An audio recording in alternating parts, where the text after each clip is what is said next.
There is a voice that has followed some of you into every room. It followed you into opportunities you prayed for. It followed you into conversations you were qualified to have. It followed you into seasons you worked to reach. And no matter how much evidence your life produces, that voice keeps whispering the same accusation. You are not ready. You do not belong here. You fooled them. Any day now they are going to figure out you are not as capable as they think. So you smile while doubting yourself. You achieve while minimizing yourself. You keep moving, but inside you feel like a trespasser in your own becoming. And that is what makes this torment so exhausting. Because it is not always loud failure that stops you. Sometimes it is silent self-disqualification. Sometimes it is the habit of standing in the doorway of your next level, asking for one more sign, one more course, one more credential, one more guarantee, while the life you were meant to live keeps waiting on the other side of your hesitation. But hear me clearly. That voice is not the voice of truth. It is not prophecy. It is not wisdom.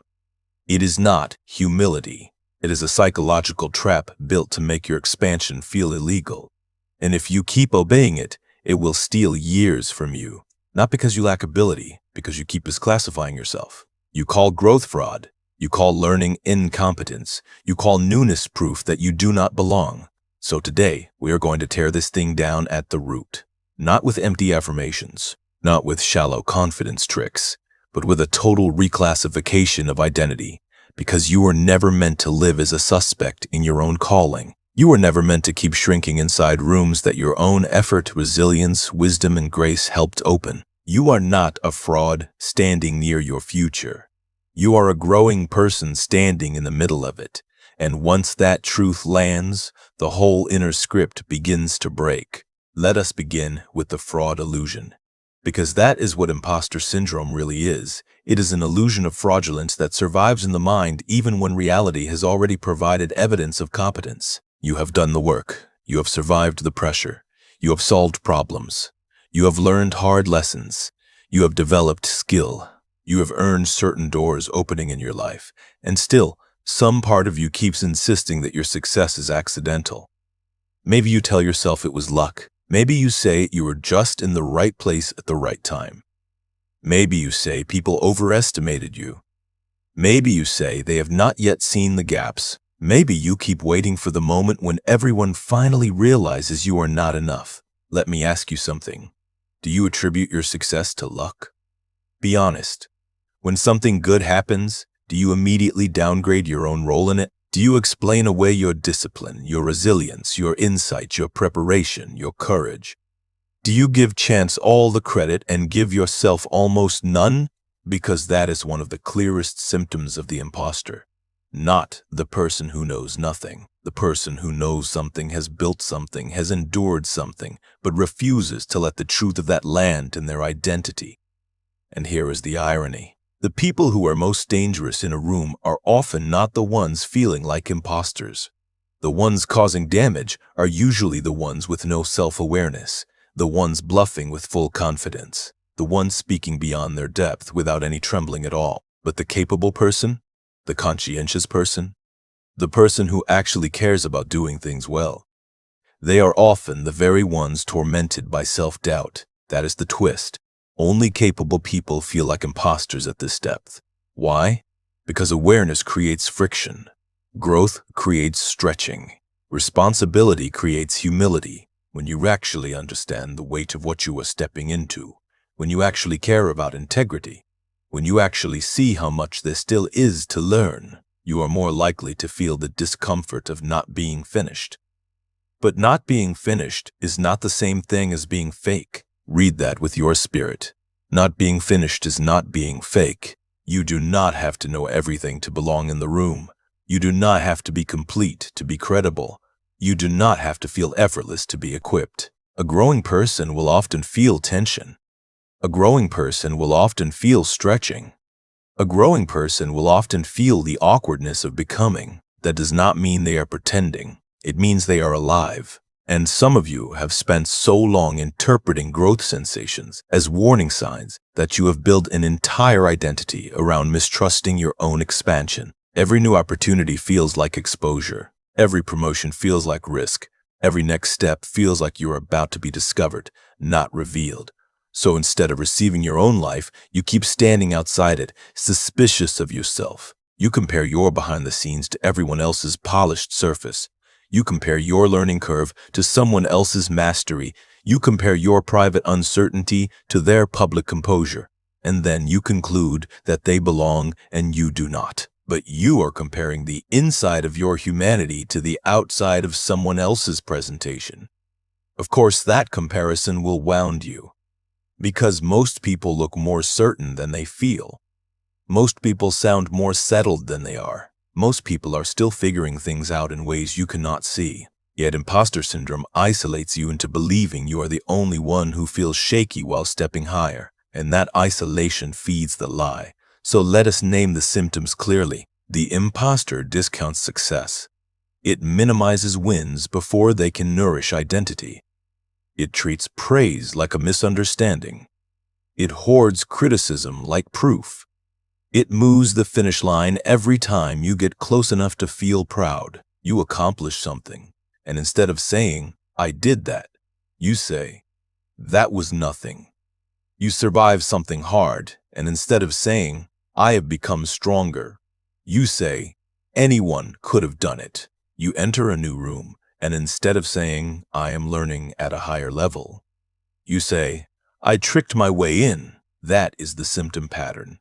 Self-erasure, credit deflection, achievement amnesia, perfectionism disguised as standards, a constant sense that your value will only be legitimate later, never now.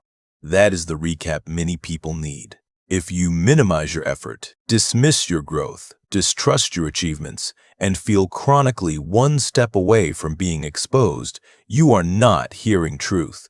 You are hearing the internalized script of the imposter. And once that script is active, it creates the next trap. The not ready trap. This one is subtle because it sounds responsible. It sounds mature. It sounds wise. It says, "I just need a little more preparation, a little more clarity, a little more knowledge, a little more confidence. Then I will begin." But for many people, that then never comes. Because readiness is being used as a moving target. You keep delaying the thing you are called to do by inventing one more condition for permission, one more book to read, one more strategy to master, one more expert to study, one more moment of perfect certainty that somehow never arrives. There are people who have lived for years inside the endless certification loop. They take the course, then another course, then another course, then another course. They gather information like armor. They keep collecting proof that they are serious. They keep telling themselves they are preparing, but underneath all that preparation is fear. Fear of being seen before they feel flawless. Fear of trying before they feel guaranteed. Fear of acting while still imperfect. So they stay in accumulation. They stay in research. They stay in rehearsal. They stay in the waiting room of their own life. And let me ask you directly, what is your excuse for delaying?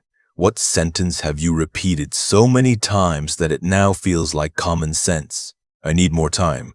I need more experience. I need more money. I need more certainty. I need people to validate me. I need one more year. I need the fear to disappear first. Which one is yours? Because once you can name the excuse, you can start exposing the agreement beneath it. Most delay is not logistical. It is psychological.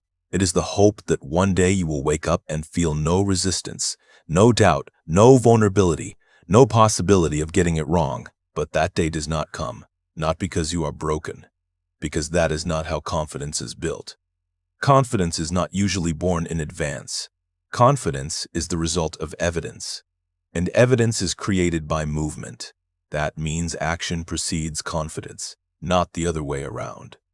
That is the twist your nervous system may have needed to hear. You are waiting for confidence to authorize action, but action is what creates the confidence you are waiting on. You do not become ready and then begin. Very often, you begin, and through beginning, you become ready. Think about your life. How many things did you once feel unready for that are normal to you now? How many roles once intimidated you that you now carry with more ease? How many hard seasons taught you abilities you did not know you had until life demanded them? You did not start those chapters with mastery. You grew inside them. So why are you demanding a different process now? Why are you expecting to feel complete before you allow yourself to participate? That expectation is not protecting you. It is imprisoning you, because there is a hidden arrogance in perfectionistic delay, not arrogance in the loud sense. Arrogance in the sense that you think the first step must already contain the polish of the 10th. You think your beginning should look like someone else's middle. You think your entry into the room should feel like full command. You think vulnerability is evidence against you. But vulnerability is often evidence that you are finally in the territory where growth can happen. And I want to say something to the person who keeps calling themselves unqualified because they do not feel powerful every minute. Feeling uncertain does not cancel your preparation. Feeling nervous does not erase your ability. Feeling stretched does not revoke your place. You can tremble and still be the right person. You can be learning and still be legitimate. You can feel like a beginner in one dimension and still carry earned wisdom in another. The problem is not that you are growing. The problem is that you keep interpreting growth through the language of accusation. Instead of saying, "This is new," you say, "I am not enough." Instead of saying, "I am developing," you say, "I am deceiving."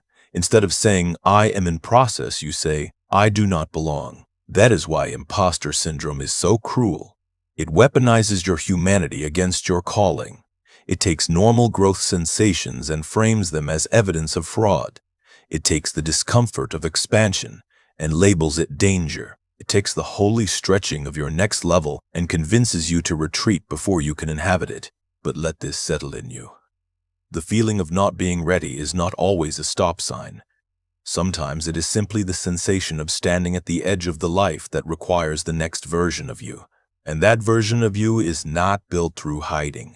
It is built through participation, which means the answer is not to wait until the voice disappears. The answer is to stop treating the voice like an authority, because your fear has had a microphone for too long. And in the next part, we are going to do something most people never do. We are going to gather the receipts, not vague positivity, not empty hype, real evidence, real survival, real proof that your life has already been telling a different story than the one your inner critic keeps repeating. Because once you start looking honestly at what you've actually carried, learned, built, survived, and become, the fraud illusion starts losing oxygen. And that is where the deletion begins. The deletion begins when you stop arguing with the lie in the abstract and start confronting it with evidence. Because imposter syndrome thrives in vagueness. It survives in emotional fog. It gets stronger when your mind is allowed to make sweeping accusations without ever being forced to face the facts. It loves general statements. You are not good enough. You are behind. You are faking it. You are only here because people have not looked closely enough. And for years, some of you have let that voice speak in your head like an unchecked witness. It says what it wants. It makes its accusations. It presents no proof. And still, you treat it like a credible authority. That has to end. Because if you are going to delete this script, you need receipts, real receipts. Not inspiration, not fantasy, not borrowed confidence. You need a record of what your life has actually demonstrated. This is where many people resist, because they have been trained to believe that acknowledging their own progress is arrogance. They have been trained to dim their own evidence, to stay small in the name of humility, to downplay what they have survived, built, solved, learned, created, endured, and carried. But truth is not arrogance. Accuracy is not ego. And naming what is real about your growth is not pride. It is alignment. So here is the first move. Start a file, a record, a place where the truth can live when your emotions are being dishonest. Call it whatever you want. Call it your evidence file.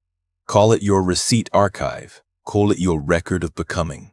Call it your brag file if that language jolts you awake. The name matters less than the practice. Because the point is this, you need somewhere to store the proof of who you have already been when life asked more of you. Write down the moments you solved what once intimidated you. Write down the projects you completed. Write down the conversations you navigated well.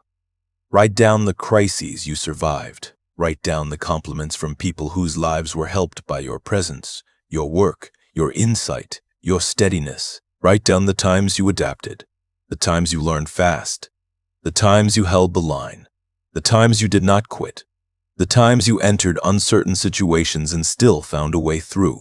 Do not trust your memory alone, because the inner critic is a skilled editor. It highlights every awkward moment and crops out the evidence of grace. It remembers the stumble and forgets the miles.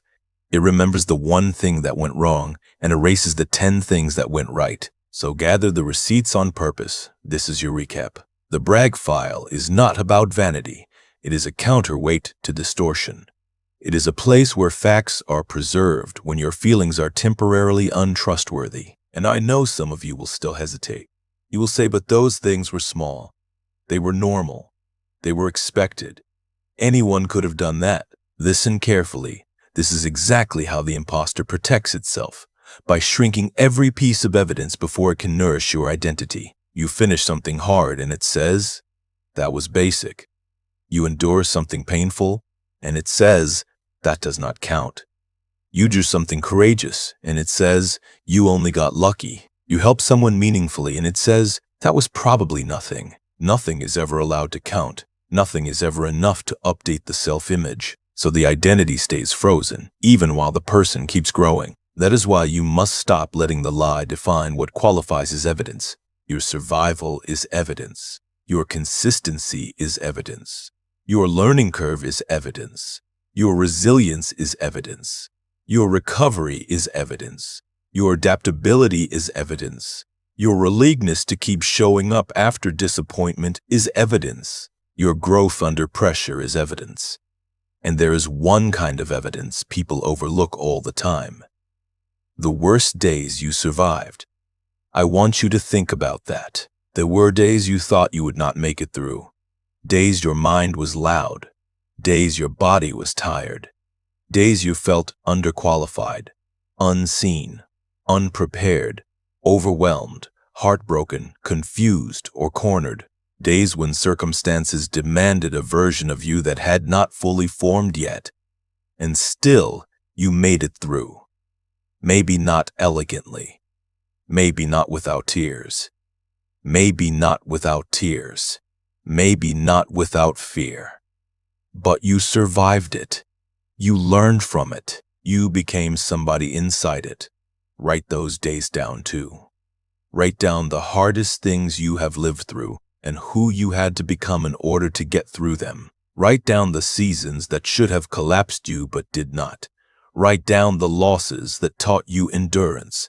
Write down the pressure that trained your discernment. Write down the moments you kept going with no applause and no clear outcome. Because when you can see your own survival in black and white, something begins to shift. You stop viewing yourself only through the lens of current discomfort. You begin to see a longer pattern, a stronger pattern, a stronger pattern, a truer pattern. You begin to realize that your life is not the story of a fraud barely holding things together. It is the story of a person who has repeatedly met reality, adapted, learned, and kept growing. And here is the question the imposter never wants you to ask. Why do you discount your own wins? Why? Why do you believe everyone else's growth counts but yours needs an asterisk? Why do you give full legitimacy to the effort of others while treating your own effort like a technicality? Why do you let your mistakes update your identity immediately, but your victories never seem to qualify? That is not humility. That is misclassification. And this is where we move into the deeper work, the reclassification protocol, because the problem is not only the thoughts, the problem is the labels. Many people are trying to silence imposter syndrome while still secretly agreeing with the identity underneath it. They keep calling themselves behind. They keep calling themselves fake. They keep calling themselves not enough. They keep calling themselves unready. unqualified, broken, inconsistent, lesser, late, mediocre, weak, and then they wonder why their nervous system keeps obeying those names. But identity language is powerful. The labels you repeat become the lens you look through, and once a label hardens, your mind starts filtering reality through it. If you call yourself a fraud, every mistake becomes proof. Every gap becomes proof. Every learning moment becomes proof. Every uncertain day becomes proof. But if you change the label, the interpretation changes. This is where the twist comes in. You are not faking it. You are growing into it. That one sentence can break years of distortion if you let it, because growth feels awkward from the inside. It feels unfinished. It feels unstable at times. It feels like reaching for a version of yourself you have not yet fully embodied. But that is not fraudulence. That is development. A child learning to walk is not faking walking. They are becoming a walker. A musician practicing scales is not faking musicianship. They are becoming a musician. A leader learning how to carry more weight is not faking leadership. They are becoming a stronger leader. So why do you treat your own process like evidence against you? Why do you imagine that growth should feel polished from the inside? It will not. It rarely does. And that is why reclassification matters so much. You have to cross out the old labels on purpose. Cross out fraud. Write learner. Cross out behind. Write in process. Cross out not enough. Write developing capacity. Cross out not enough. Write developing capacity. Write qualified and still expanding. Cross out exposed. Write visible. Cross out failing. Write receiving data. Cross out weak. Write strengthening. Cross out I do not belong. Write I am growing at this level now. That is the recap. The reclassification protocol is not pretending. It is replacing distorted identity labels with more accurate ones. This is not wordplay. This is neural and spiritual reorganization. Because when your inner world changes names, your behavior changes next. You stop flinching every time you enter a bigger room. You stop interpreting every challenge as evidence against your place. You stop making normal discomfort mean something catastrophic about your worth. And let me give you a simple example. Imagine someone walking into a new role and saying to themselves, I am a fraud. Notice what happens immediately. Their body tightens. Their attention narrows. They become hyper-aware of every flaw. They over-apologize. They shrink in meetings. They hold back questions because they are ashamed not to know everything. They become hesitant, guarded, fragmented. Now imagine that same person saying, I am a learner. Not someday. Now. Notice the difference. A learner is allowed to ask questions. A learner is allowed to improve. A learner is allowed to be new without being legitimate. A learner does not panic when they encounter something unfamiliar. A learner expects growth edges. A learner stays open. A learner participates. I am a learner, not a fraud. That one reclassification can change how you walk into the next chapter of your life. Because the old script says, if I do not perform perfectly, I will be exposed. The new script says, if I stay teachable, present, and courageous, I will expand. The old script says, every gap is proof I do not belong. The new script says, every gap is an invitation to grow further. The old script says, I need to hide my humanity. The new script says, my humanity is not disqualifying. It is the place where skill gets built. Some of you have been trying to become powerful without becoming honest about how you currently see yourself. And that does not work for long, because whatever label is strongest in secret will eventually govern your behavior in public. So be honest. What have you been calling yourself? What ancient accusation have you allowed to become your name? Find it, write it down, look at it directly, and then challenge it with receipts, not emotionally, factually. Is it true that you are a fraud? Or is it true that you are growing? Is it true that you do not belong? Or is it true that you are adjusting to a level you once prayed for? Is it true that you are not enough? Or is it true that your capacity is still unfolding while already being useful now? These are not small distinctions. These distinctions determine whether you shrink or step forward, because the mind lives inside the meaning it assigns, and a mislabeled life will always feel heavier than it needs to. So here's what I want you to understand before we move on. You do not overcome imposter syndrome by becoming flawless. You overcome it by becoming accurate. Accurate about what you know. Accurate about what you do not know. Accurate about what you do not know. Accurate about what you have survived. Accurate about where you are strong. Accurate about where you are still learning. Accurate about what the discomfort actually means. Accuracy heals what accusation keeps inflaming. And once you reclassify yourself correctly, another fear rises up. What about failure? What happens when you actually get something wrong? What happens when you step up and the outcome is imperfect? What happens when the voice says, "See, I told you"? That is where many people relapse into the old identity. Not because they failed, because they interpreted failure as a verdict. So in the next part, we are going to handle the pushback. We are going to talk about what to do when things do not go smoothly, when the inner critic tries to reclaim the microphone, and when your expansion gets tested by real-world friction. Because deletion is not complete until your identity can survive imperfection. And that is where your authority becomes real. Now let us deal with the part that keeps many people trapped, even after they have done all the inner work. The pushback. Because the moment you start reclassifying yourself, the old script rarely leaves in silence. It pushes back. It pushes back when you speak up for the first time in a room where you usually stay quiet.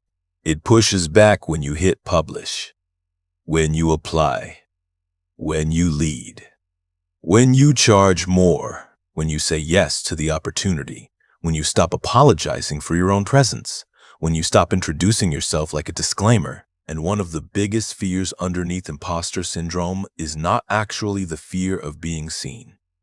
It is the fear of failing while being seen. It is the fear that you will finally take the step, and then something will go wrong. And then the old voice will have proof. It will say, "See, I told you.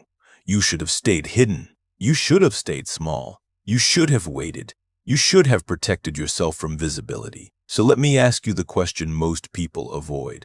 What happens when you actually fail? Not when you imagine it in theory. When it really happens. When you say the wrong thing. When you miss the mark. When your work is not perfect, when your launch flops, when your idea gets ignored, when your interview goes badly, when your project stumbles, when your best effort still produces an imperfect result. What then? Because if your whole identity depends on never making a visible mistake, you will live your life in retreat. You will spend years building a cage and calling it wisdom. You will call it caution.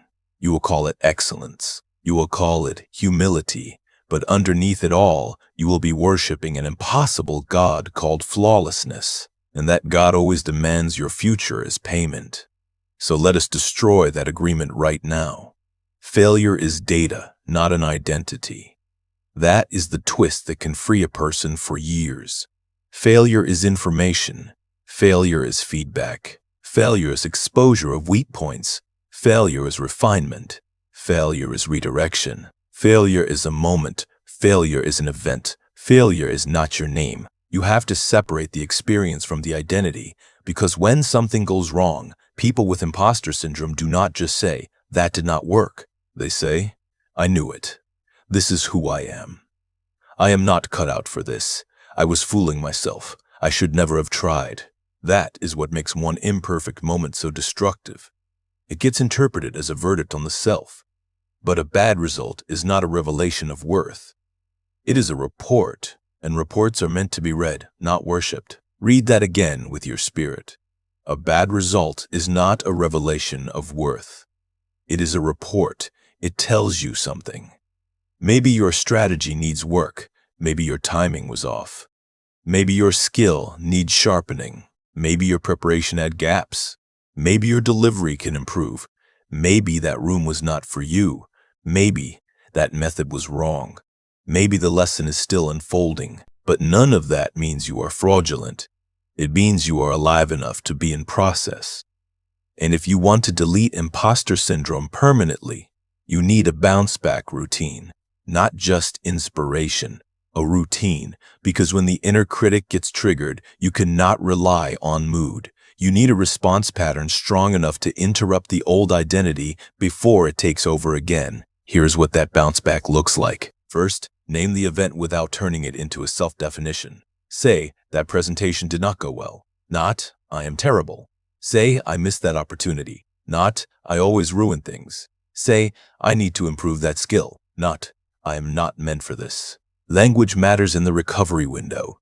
The first sentence you say after disappointment will either stabilize you or sink you deeper into distortion. Second, extract the lesson. Ask, what specifically happened? What can be corrected? What can be strengthened? What did this reveal? Where is the actual point of growth? Notice how different that is from emotional self-attack. Self-attack asks, what is wrong with me? Growth asks, what is this teaching me? One question creates collapse. The other creates movement. Third, return to the receipts. Return to the evidence file. Return to the record of who you have already been under pressure. Because one hard day has a way of making people forget their whole history. They forget what they have survived. They forget what they have already built. They forget how many things once felt impossible and later became familiar. Do not let one imperfect moment erase an entire pattern of resilience. Fourth, re-enter quickly. Not recklessly, but quickly. Because the longer you let shame sit, the more theatrical it becomes. The mind starts building mythologies around one event. It starts turning one stumble into a prophecy. And then the thing that hurt you once begins ruling you many times. So do not stay bowed too long. Adjust. Learn. Pray. Breathe. Refine. Then step back in. That is the recap. The bounce-back routine is simple. Name the event accurately. Extract a lesson. Return to the receipts. Re-enter quickly. This is how you stop failure from becoming identity. And I know there is someone listening right now who is secretly thinking, but what if I really do fail in front of people? What if it is visible? What if it is embarrassing? What if I cannot hide it? Then welcome to being human. Welcome to the same human school that every person of substance has had to attend, because nobody becomes powerful without being seen in progress. Nobody becomes masterful without first being awkward. Nobody becomes deeply credible without surviving seasons where they still looked uncertain from the outside. You think the people you admire arrived fully formed. They did not. They just stayed in the room long enough for their capacity to catch up with their assignment. That is what you must do now. Stay in the room. This is where we move into the final truth, stepping into the room. There comes a moment when you have gathered the receipts, reclassified the identity, learned how to survive imperfection, and now life places you at the threshold of a bigger room, a bigger opportunity, a bigger platform, a bigger table, a bigger level of responsibility, a bigger level of visibility, a bigger level of income, a bigger level of influence, a bigger version of yourself, and the old script will try one final move. It will tell you to hesitate at the doorway, to stand there smiling politely while secretly believing you should not sit down, to contribute but softly, to lead but halfway, to show up but apologetically, to take up space but only if nobody notices, to be present but not fully expressed. It will tell you to remain smaller than your actual capacity so you can avoid the risk of being measured. But this is where deletion becomes embodiment, because at some point, you have to stop agreeing with the old voice and physically act like the new identity is true. You have to take the seat at the table. Not because you feel no fear, because you are no longer bowing to it. I want you to picture that for a moment. The room you have been shrinking from, the conversation you have been avoiding, the leadership role you have been postponing, the application you have been overthinking, the project you have been hiding. The idea you have been treating like it needs another 6 months of secret development before it deserves daylight. Picture yourself entering that room differently. Not arrogant, not inflated, not pretending, just rooted. Shoulders relaxed, voice steady, heart awake. No inner apology for existing. No hidden script that says, I hope nobody notices I am still becoming. Because of course you are still becoming. Everyone in that room is still becoming. Some are just better at hiding it than others. And here is the mini example some of you need. Imagine you walk into a room where people are discussing something you have dreamed of being part of for years. You feel the old sensation, the tightening, the self-consciousness, the instant comparison, the urge to become invisible. The old you sits at the edge, speaks last. softens every sentence, over-explains, tries to sound impressive instead of being present, leaves the room replaying every word, convinced you are exposed. But the reclassified you does something different. The reclassified you takes the seat, listens fully, speaks when there is something real to say, asks questions without shame, lets yourself be new without becoming small, lets yourself be learning without turning it into inadequacy, lets your presence be clean instead of overmanaged. That is authority. Authority is not always volume. Authority is congruence. It is what happens when your inner identity and outer behavior finally stop contradicting each other. And now let me ask the question that cuts to the root. Who loses if you keep playing small? Because the tragedy of imposter syndrome is not only what it does to you, it is what it withholds from everyone connected to your assignment. If you keep hiding, who misses the help you were meant to offer? If you keep delaying, who loses access to your work? If you keep shrinking, who never gets the courage they would have felt from watching you move? If you keep refusing the room, who ends up led by people with less wisdom, less integrity, less depth, but more willingness to occupy space? Who loses? Because your hesitation does not happen in a vacuum. It echoes. It affects people. It alters outcomes. It keeps gifts buried. It keeps insight unspoken. It keeps impact delayed. There are rooms starving for the exact texture of your voice. There are people waiting for the way you explain things.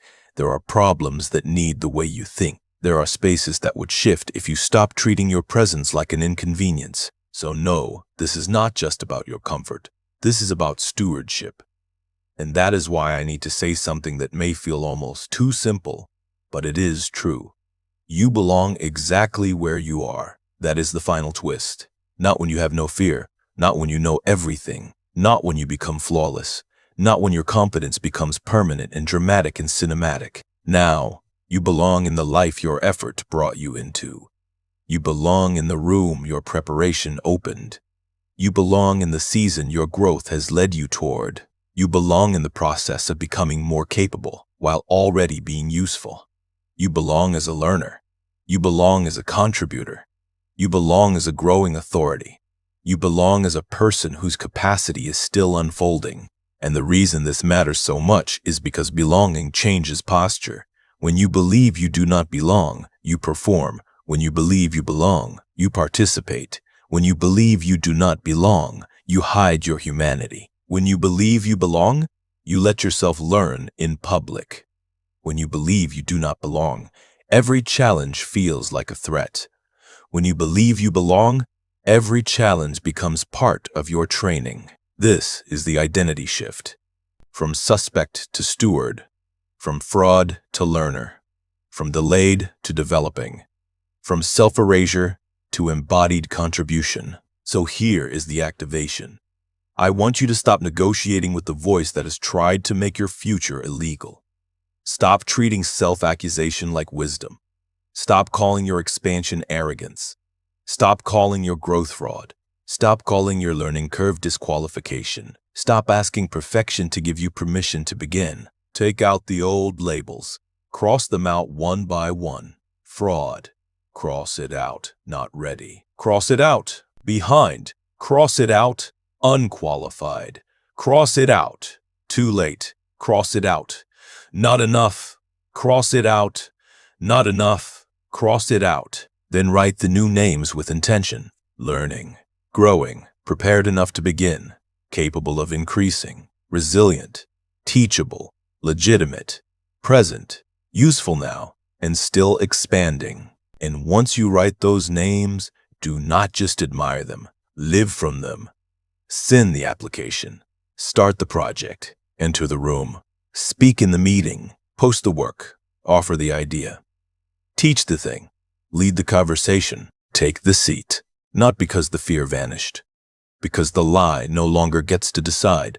This is how you permanently overcome imposter syndrome, not by becoming superhuman, by becoming accurate, by becoming honest, by becoming grounded enough to let evidence retrain identity, by becoming brave enough to let action outrun self-doubt, by becoming anchored enough to survive imperfection without collapsing into old names. You were never meant to spend your whole life waiting for a future version of yourself to come rescue you. You are the one, this version, this breathing, growing, imperfect, prepared enough version. And if this message met you where you are, let it become a line in the sand. Let this be the day you stop introducing yourself to your own destiny like an intruder. Let this be the day you stop bowing to the voice that only knows how to narrate your life through accusation. Let this be the day you stop standing outside the door of rooms that already have your name on them. Write this over your spirit. I do not need to be flawless to be legitimate. I do not need to know everything to belong. I do not need to feel fearless to move. I am not a fraud. I am a person in process, and I honor what I have already become. Carry that into your next room. And when the old voice rises again, as it may, do not panic. Answer it with receipts. Answer it with reclassification. Answer it with movement. Answer it by refusing to shrink. Because the truth is, your life does not need another year of your apology. Your calling does not need more delay. Your future does not need more negotiations with fear. It needs your participation, so step in fully. Speak clearly, learn openly, recover quickly, and stop making yourself smaller just to keep an old lie comfortable. You belong, you are growing, and the room is waiting.